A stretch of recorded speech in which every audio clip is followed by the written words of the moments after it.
सर्वांना नमस्कार. मास्टर विशाल सर या यूट्यूब चॅनलवरती आपलं सर्वांचं पुन्हा एकदा सहर्ष स्वागत. आज सकाळचा एक खूप महत्त्वाचा व्हिडिओ तुमच्यापर्यंत पोहोच केलेला आहे की ज्याच्यामध्ये CP मुंबई पोलीस भरतीसाठी जे 4 घटक आहेत त्यांची लेखी परीक्षा पेंडिंग आहे. त्याच्यामध्ये मग कॉन्स्टेबल आहे, कारागृह आहे, चालक आहे आणि बॅट्समन आहे. तर यांची परीक्षा कधी होईल याचं संपूर्ण विश्लेषण आपल्या चॅनलनं आज सकाळी दिलेलं होतं.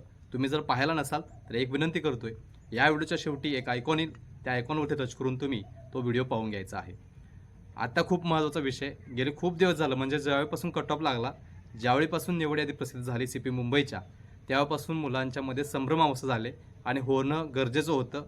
त्याच पद्धतीने त्यांचे झालेले आहे. त्यांना वाटत आहे की सर आमच्यावरती अन्याय झाला आहे आणि 100% मलाही वाटतं. पण विषय अशा पद्धतीनं आहे की पहिला विषय सांगतो, मुलांचा प्रश्न काय आहेत, सर कट ऑफ बदलणार का आणि निवड याद्या चेंज होणार का, हा वारंवार प्रश्न येतोय. एक विषय खूप सांगतोय, पाठीमागं काय झालं ते पहिला सांगतोय. आपल्या हातामध्ये जेवढं होतं तेवढं आपण केलेलं आहे. समजलं काय केलं आपण, लगेच दुसऱ्या दिवशी सकाळी 10 वाजताच्या दरम्यान एक म्हणजे कट ऑफसाठी आपण एक मेल मोहीम केलेली होती. त्याच पद्धतीनं आपण जे काही निवड याद्या आहेत त्या निवड याद्यामध्ये जे काही त्रुटी आढळली त्याच्यावरती सुद्धा आपण मेल केलेला होता. ह्या 2 गोष्टी आपल्या चॅनलला केलेल्या होत्या. जवळजवळ हजारो मेल त्यांना गेलेले होते. त्यातला एकच मेल आपला ग्राह्य धरला, तो म्हणजे OBC कॅटेगरीचा कट ऑफ चेंज करण्याचं त्यांनी मान्य केलं आणि संध्याकाळी 9 वाजता त्यांनी लगेचच OBC कॅटेगरीतला कट ऑफ जो आहे तो ॲड केलेला होता मुंबईच्या ह्याच्यामध्ये कट ऑफमध्ये प्रिझन आणि कॉन्स्टेबलसाठी. आणि प्रश्न आले मुलांची की सर कट ऑफ ओव्हरऑल पूर्ण परत लागेल का. तर मी आधी सांगितलं होतं कट ऑफमध्ये फरक होणार नाही आहे. गोंधळ झाला आहे तो म्हणजे निवड यादीमध्ये. कट ऑफमध्ये गोंधळ झालेला नाही आहे, कट ऑफ बदलणार नाही आहे. आता तुम्ही का म्हणाल तर मी सांगतो तुम्हाला बरोबर. तर कट ऑफ हा 38च लागेल. फॉर एक्झाम्पल एखाद्या कॅटेगरीचं OBC फिमेल असेल 38 असेल तर OBC फिमेल 38. पण विषय काय झाला आहे, मुलींचा प्रश्न आहे की सर आम्हालासुद्धा 38 मार्क आहेत, म्हणजे कट ऑफ तोच आहे. आम्हालासुद्धा 38 मार्क आहेत, कट ऑफ तोच आहे. पण 38 मार्क असून आमचं वय जास्त असून कमी वयाच्या मुलगीला, म्हणजे वय 18 वर्षाची मुलगी त्याच्यामध्ये आहे आणि मी 28 वर्षाची आहे, तब्बल 10 वर्षांनी मोठी असूनसुद्धा मी कट ऑफमध्ये नाही आहे. हा प्रश्न झाला आहे. त्यामुळे कट ऑफ आहे असा आहे. प्रश्न कुठं तयार झाला आहे, फक्त निवड यादीमध्ये सेम मार्कवाल्यांचा विषय झाला आहे. याच्या आधी पण तुम्हाला सांगितलं होतं की 38 मार्काच्या 1000 मुली असणार आहेत. कमीत कमी 500-600 तरी 1 लाख मुलींनी जरी ग्राउंड दिला असेल तर 500-600-700 मुली या 38 मार्काच्या असणार. 40 मार्काची सुद्धा 700-800 असतील, 42 मार्काची 500 सुद्धा असतील. मग याच्यामध्ये कसं निवडतात, तर याच्यामध्ये पहिला येतं ते म्हणजे त्यांची जी काही बर्थ डेट आहे, म्हणजे त्यांची जन्मतारीख, त्यांचं वय येतं. वय समान असेल तर त्यांचे एज्युकेशन, मग हायर एज्युकेशनवाले कोण त्यांना घेतात. मग अशा पद्धतीने ते रूल्स चेंज होत जातात, याची नोंद घ्यायची आहे. समजलं काय म्हणतोय. त्यामुळे कट ऑफ आहे असंच राहणार आहे, फक्त निवड यादीत बदल होऊ शकतो याची नोंद घ्यायची आहे. त्याच्यावरती सुद्धा आपण लगेचच मेल मोहीम करून आता जवळजवळ 5 ते 6 दिवस झालेले आहेत. खूप मोठ्या प्रमाणात मेल मोहीम केलेली होती, डिपार्टमेंटला ते गेलेलं आहे. आणि असं सुद्धा समजतंय काही मुलं ना, काही डिपार्टमेंटच्या लोकांनी सांगितले की तुमचे निवड यादी आणि तुमचा कट ऑफ सुद्धा बदलणार आहे. अजूनसुद्धा कट ऑफ बदलायला नाही, लक्षात ठेवा. 20 तारखेपर्यंत एक लक्षात ठेवा, ज्यांना अजून खूप मोठ्या प्रमाणात शंका आहे त्यांना 20 तारखेपर्यंत काय करायचं ते करू शकताय. तदनंतर एकदा टाईम टेबल आऊट झालं लेखीचं तर मग सगळ्यावरती पाणी, लक्षात ठेवायचं. आपल्याकडून काय होतं तेवढं सगळं केलं. त्याच पद्धतीने एक महत्त्वाची गोष्ट, हे झालं पाठीमागचा विषय सगळा, कशा पद्धतीने काय कट ऑफ बदलेल का. कट ऑफ बदलणार नाही, मार्क तेच राहतील, फक्त कमी जास्त मार्कांचा जो विषय आहे तो आता पुढं आलेला आहे. आता जे आपली मुलं गेलेली होती त्यावेळी पण सांगितलं तुम्हाला, तिथं त्यांनी काय सांगितलं की सर मला 42 मार्क होते. मला रात्री 1 वाजता त्या मुलग्याला मी स्वतः कॉल केलेला होता, अजूनसुद्धा हिस्ट्री आहे, अजूनसुद्धा सगळं रेकॉर्ड आहे माझ्याकडे. रात्री 1 वाजता त्या मुलग्याला मेसेज केला होता, ज्यावेळी निवड याद्या लागल्या त्यावेळी. तो मुलगा अक्षरशः रडायच्या घाईला आला होता, त्याला काही समजत नव्हतं. ठीक आहे म्हणलो. तो नागपूरमधनं काहीतरी ट्रेन पकडली आणि दुसऱ्या दिवशी तो पोचला इमर्जन्सी. पोचल्यानंतर तिथं त्याला मार्क दाखवले. तो म्हणत होता की 42 मार्क पडलेत पोलीस कॉन्स्टेबलला आणि तिथं त्याला 38 मार्क आहेत. तिथं त्यांनी सांगितलं की माहितीवाल्यांकडनं हे मार्क आलेले आहेत, आम्ही काय करू शकत नाही. काय म्हणतोय, रियालिटी तुम्हाला मी सांगितलं. आणि सुद्धा मुलींचे काय प्रश्न होते की सर नाही, आम्हाला 38 मार्क होते, आम्ही टोटल टॅली करून आम्हाला तिन्ही इव्हेंटला किती मार्क होते ते आम्ही सुद्धा बघितलेले होते आणि आम्ही सही केलेली होती, आम्हाला माहिती आहे 38 मार्क होते. अशा सुद्धा मुलींना मी डिपार्टमेंटला पाठवलेलं आहे. तुमची काही तक्रार असेल ते लिखित स्वरूपात एक अर्ज करा, त्याच्यामध्ये सगळ्या गोष्टी मेन्शन करा आणि नेऊन भरती कक्षाला नेऊन द्या लवकरात लवकर 20 तारखेच्या आतमध्ये. ठीक आहे. सो त्या मुलीसुद्धा गेलेल्या आहेत, त्यांनीसुद्धा दिलेलं आहे. आता ह्याच्यावरती काय निर्णय घेणार हा डिपार्टमेंटचा विषय आहे, हा डिपार्टमेंटचा विषय लक्षात ठेवायचा. आता एकीकडं मुलग्याला 42 मार्क पडून सुद्धा 38 मार्क येत असेल तर कुठेतरी टायपिंगमध्ये मिस्टेक असू शकते. हा पण विषय खूप महत्त्वाचा आहे, कारण की 3 लाख मुला-मुलींचं फॉर्म 3 नाही बहुतेक 3.5 लाख मुला-मुली कॉन्स्टेबलचं उदाहरण द्याले फक्त सगळे मिळून जवळजवळ 2.5-3 लाख मुलंच आहेत आणि उर्वरित 1,20,000 काहीतरी मुली आहेत. म्हणजे 3.5-4 लाख जवळजवळ काय तर मुला-मुलींची संख्या आहे. एवढं मार्क भरत असताना एका दुसऱ्याचं मार्क कमी जास्त होऊ शकतात. 100% हे खरं लक्षात ठेवायचं. या त्रुटी होऊ शकतात, कारण की फॉर्म भरत असताना MyITवरती मार्क भरत असताना अंमलदार शिपाई हा भरत असतोय MyITवरती की असा असं मार्क भरायचे आहेत. तिथून पुढं मग ते रेकॉर्ड तयार होते. तिथून पुढं मग तुमच्या category wise, caste category wise आणि त्यानंतर समांतर आरक्षण वाईज सगळं डिवायडिंग होणार आणि मग एकंदरीत कट ऑफकडे मुलं जाणार. मग तिथं मग समान मार्क आल्यानंतर ॲटोमॅटिकली ते बघते की बाबा समान मार्क आहेत, वय कोणात जास्त उचला त्याला. मग असं काय झालं असेल तर 100% याच्यामध्ये एक फरक झाला असेल की मार्कांची कमी. तुम्ही घरात बसून जरी म्हणत असाल की सर मला 38 मार्क आहेत, मी सही केले, पण अंमलदारनं कॉन्स्टेबलनं जर मार्क भरताना 38चं 34 झाला असेल तर टॅली करायला हा पण विषय आहे. आणि 34 झाला असतं तर मग तिथं तुम्ही म्हणता घरात बसून 38, तिने टाकताना 34 टाकले, कम्प्युटर पकडताना 34 पकडणार आणि तुमच्या टॅलीमध्ये मार्क किती पकडणार, टोटल 34 मार्क बाहेर पडला. या पॉसिबिलिटी आहेत.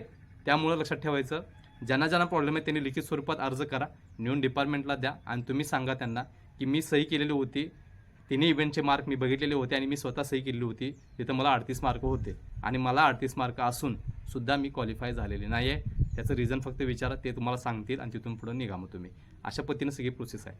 समजलं काय म्हणतोय. अजूनसुद्धा 16 तारीख आहे, 3 दिवस आहेत. भरती कक्षात जाऊन तुम्ही लिखित स्वरूपात अर्ज देऊ शकताय.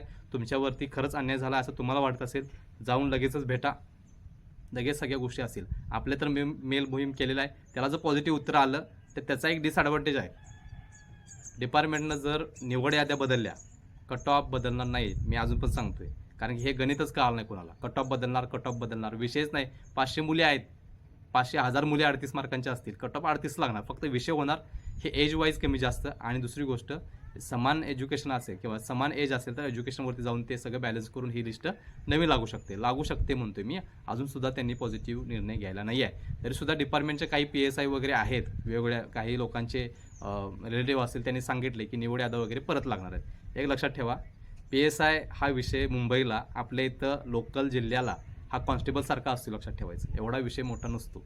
समजलं काय म्हणतोय. खूप ढीग आहे. हेडक्वार्टरला गेला तर पोलिसांची गर्दी भरली किंवा यात्रा भरल्यासारखं वाटत असते. बघा, प्रत्येक हेडक्वार्टरला जाऊन बघा किती PSI आहेत, किती कॉन्स्टेबल आहेत, किती वरिष्ठ लोक आहेत, तुम्हाला दिसून येतील. तुम्हाला कळणार पण नाही की कोणाला काय म्हणतात, हे वेगळं दिसायला लागले चित्र, असं वाटायला लागेल तुम्हाला.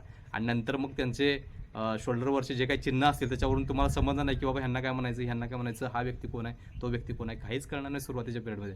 नंतर तुम्हाला जसे अनुभव येतील तसं तुम्हाला समजून जाईल की हा ॲडिशनल CP आहेत, हे API आहेत किंवा बाकी सगळं काय असेल ते असेल, DCP, ACP, CP वगैरे वगैरे वगैरे. सो अशा पद्धतीनं हे जे मुलांचे प्रश्न होते वारंवार की सर असं आहे, त्यांना परत सांगतोय, मला इथं प्रश्न विचारण्यापेक्षा प्लीज स्वतः जाऊन तिथं भेटा आणि तिथं जाऊन चर्चा करा. कारण की आपले जवळजवळ 250+ मुलं आता जाऊन आलेले आहेत ह्या दिवसांमध्ये. त्यांनी पण त्याच पद्धतीने केलेलं आहे. तुम्ही सुद्धा जाऊन लिखित स्वरूपात अर्ज करून वैयक्तिक इन्फॉर्मेशन द्या. कोणतं काय तर सांगितले म्हणून तिथं जाऊ नका. वैयक्तिक इन्फॉर्मेशन द्या. सरळ सांगा की मी ग्राउंड दिलेलं होतं ह्या तारखेला मला एवढे मार्क पडलेले होते आणि मी त्याच्यावरती साईन केलेली होती. संपला विषय. ओके. त्यानंतर खूप महत्त्वाचा, जर निवड याद्या चेंज झाल्या तर डिसॲडव्हान्टेज असा होणार, पुढील सगळं नियोजन लेट होणार. म्हणजे पेपर लास्ट आठवडा सांगितलेला आहे, होणार नाही. पुढं जाणार सगळ्या गोष्टी स्टेप बाय स्टेप. आणि नियुक्त्या late, joining late, DV late, medical late, सगळं लेट सुरू होणार, याची नोंद घ्यायची. आणि तरीसुद्धा अनेक गोष्ट, जरी मुलं गेलीत किंवा नाही गेलीत किंवा आपण जी मेल मोहीम केलेली होती त्याची जर पॉझिटिव्ह घेतला असेल आणि आता परत व्हेरिफिकेशन चालू असेल मार्कांचं, तर मग काय खरं नाही, लक्षात ठेवायचं. मग पेपरला सरळ वेळ लागू शकतो. तरीसुद्धा आज सकाळच्या व्हिडिओमध्ये मी तुम्हाला सांगितलेलं आहे की शेवटच्या आठवड्यामध्ये पेपर होणार. या पॉझिटिव्हिटीनं जावा, कारण की आता हे जे प्रश्न तयार झालेत, हे प्रश्नांमुळं पेपर पुढं मागंसुद्धा होऊ शकतात, त्याची नोंद घ्यायची आहे. पण त्याचा इफेक्ट आपल्या मार्कांवरती, लेखीवरती होता कामा नये. हा प्रश्न आहे 38 मार्कवाल्यांचा, म्हणजे कट ऑफच्या शेवटच्या मार्कांमध्ये बसलेल्या मुलांचा. जर तुम्हाला 42 मार्क असतील, 44 मार्क असतील, 48 मार्क असतील, तुम्ही याचं टेन्शन का घेताय? तुम्ही त्याचं टेन्शनच घेऊ नका. पेपर गेले तर लय तर आठवड्याभर पुरं जाईल, पण तुमच्या मार्कांवरती या गोष्टीचा इफेक्ट होता कामा नये. मी 2-3 मुलांना याच्यातून वारंवार सूचना दिलेल्या होती, वेगवेगळ्या गटाला वारंवार सूचना दिलेल्या आहेत. तुम्हाला जर मार्क जास्त असतील तर कमी मार्कांचा विचार करून तुम्ही कशाला घाबरताय. विषय अशा पद्धतीने आहे की जे कट ऑफमध्ये शेवटच्या 1-2 मार्कांचा विषय आहे तिथं फक्त चेंज होणार, cut off as it is लागणार, त्याच्यामध्ये काही फरक होणार नाही याची नोंद घ्यायची आहे. आणि जर डिपार्टमेंटनं दोघांना सुद्धा न्याय दिला नाही म्हणजे आपल्या मेन मोहीमला आणि इकडं मुलं जी गेले होते त्यांना, तर मग सगळं झिरो, जे काय असेल ते डिपार्टमेंट निर्णय घेईल तो सगळ्यांना मान्य झाला म्हणून समजायचं. आणि ते पेपरला गेलं, पेपरचं एकदा वेळापत्रक आले की ते चेंज होणार नाही याची नोंद घ्यायची आहे. लगेचच पेपर होऊन जातील. त्यामुळे जे काही अवस्था झाली तयार, अगदी निवड यादी आणि कट ऑफ लागल्यापासून ते इथंपर्यंत सगळं सांगितलेलं आहे. आणि जर त्यांनी आपल्याला न्याय दिला असेल, एक तर आपल्याला कट ऑफवरती न्याय दिलेला आहे, तो सगळा विषय त्या दिवशी रात्री झालेला आहे. फक्त आता विषय अशा पद्धतीने की निवड यादीवरती प्रश्नचिन्ह आहे, ते कशा पद्धती होणार, काय होणार. आणि द्यायचं असतं तर त्यांनी लगेचच परिपत्रक काढलं असतं की चेंज होऊन येतील किंवा डायरेक्टली सुद्धा येऊ शकते की निवड यादी चेंज झालेला आहे. आता ह्याचा जो विषय आहे तो तुम्ही डिपार्टमेंटला स्वतः जाऊन विचारू शकताय. तुम्ही स्वतः ट्रेन बुक करून वगैरे जाऊन तिथं चर्चा करा.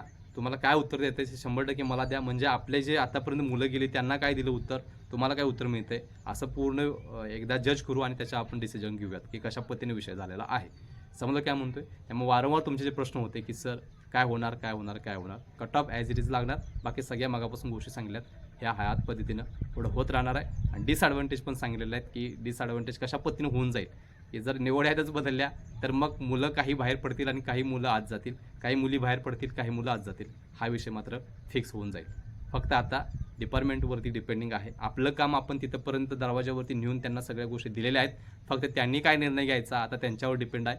आणि तरीसुद्धा जर तुम्ही जर तुमचे मार्क 3-3 घटकाचे तेव्हा 3 इव्हेंटचे तुम्ही सांगून त्या लेटरमध्ये मेन्शन केला की ह्या दिवशी माझा चेस नंबर हा होता, मी 100 मीटर, 1600 मीटर आणि गोळ्याला एवढे मार्क घेतलेत आणि टोटल मार्क माझे एवढे होतात आणि हे मार्क मी स्वतः त्या दिवशी बघून मी स्वतः सही केलेले आहे आणि मला हे मार्क कसं काय किंवा ह्या कट ऑफमध्ये मला का निवड केली नाही. माझ्यापेक्षा कमी वयाने असणारी 18 वर्षाची मुलगी पात्र झाले, माझ्यापेक्षा कमी वयाचे असणारा 18 मुलगीचा मुलगा पात्र झाला आहे आणि मी अपात्र आहे. बस एवढं सांगा, विनंती करा आणि मग तिथं काय निर्णय देतात ते बघा आणि नंतर लगेचच कळवा याची विनंती करतोय. सो योग्य ती इन्फॉर्मेशन तुम्हाला मी दिलेली आहे. त्यामुळे याच पद्धतीनं सगळी प्रोसेस करा, तुम्हाला न्याय भेटेल. आपण तर इकडनं जोर लावलेलाच आहे मेल मोहीम करून. त्या पद्धतीनं सगळ्या गोष्टी तुमच्यासमोर मी मांडलेल्या आहे, त्याची नोंद घ्यायची आहे. अजून पण काही शंका असतील तर CP ऑफिस किंवा भरती कक्षाला जावा, तिथे जाऊन तुम्हाला जे काही प्रश्न असतील तुमचे तिथे विचारा आणि ते उत्तर तुम्हाला देण्यात येतील याची नोंद घ्यायची आहे. सो माहिती आवडली असेल तर एक विनंती करतोय, या व्हिडिओला लाईक करा. त्याच पद्धतीनं आपल्या चॅनलवर नवीन असाल तर चॅनलला लगेच सबस्क्राईब करा, जेणेकरून ह्याच्या पुढची इन्फॉर्मेशन जी आहे, जी म्हणजे लेखीला क्वालिफाय झालेले आहेत त्यांना ग्राउंड वाईज, कास्ट वाईज, समांतर आरक्षणावाईज तुम्हाला लेखीला किती मार्क घ्यावे लागतील हा व्हिडिओ ही आज संध्याकाळपर्यंत किंवा उद्या सकाळपर्यंत तुमच्यावरती घेऊन येणार आहे. कारण की 2-3 दिवस झाले त्याच्यावरती स्टडी करतोय, गेले अनुभव जोडतोय. आणि जसं मी मागच्या व्हिडिओमध्ये सांगितलं होतं की प्रिझनचा आणि त्याचबरोबर कॉन्स्टेबलचा कट ऑफ आपला 90% जसं सांगितलं त्याच पद्धतीने लागलेला आहे, याची नोंद घ्यायची आहे. त्यामुळं आता लेखीला मार्क किती घ्यावे लागतील सगळ्याच्या सगळ्या कास्ट वाईज, सगळ्याच्या सगळ्या समांतर आरक्षणावाईज हे सगळं पुढच्या व्हिडिओमध्ये असणार आहे. त्यामुळं फक्त एक काम करावं लागतं तुम्हाला की चॅनलला पहिला सबस्क्राईब करायचं आहे आणि देन मग उद्या सकाळी किंवा आज संध्याकाळपर्यंत तुमच्यापर्यंत तो व्हिडिओ येईल याची नोंद घ्यायची आहे. लगेचच आता जाऊन पटपट सबस्क्राईब करायचं आहे, त्याच व्यक्तींना फक्त ह्या गोष्टी मिळतील याची नोंद घ्यायची आहे. शेवटी सर्व विद्यार्थ्यांना विनंती करतोय, इकडं तिकडं वेळ घालवू नका, अभ्यास करा, फोकस करा. शेवटचे 10 दिवस आहेत लक्षात ठेवा आणि लेखीवरती फोकस करून लवकरात लवकर निवड यादीमध्ये या आणि लवकरात लवकर दिवाळी साजरी करूया. ठीक आहे.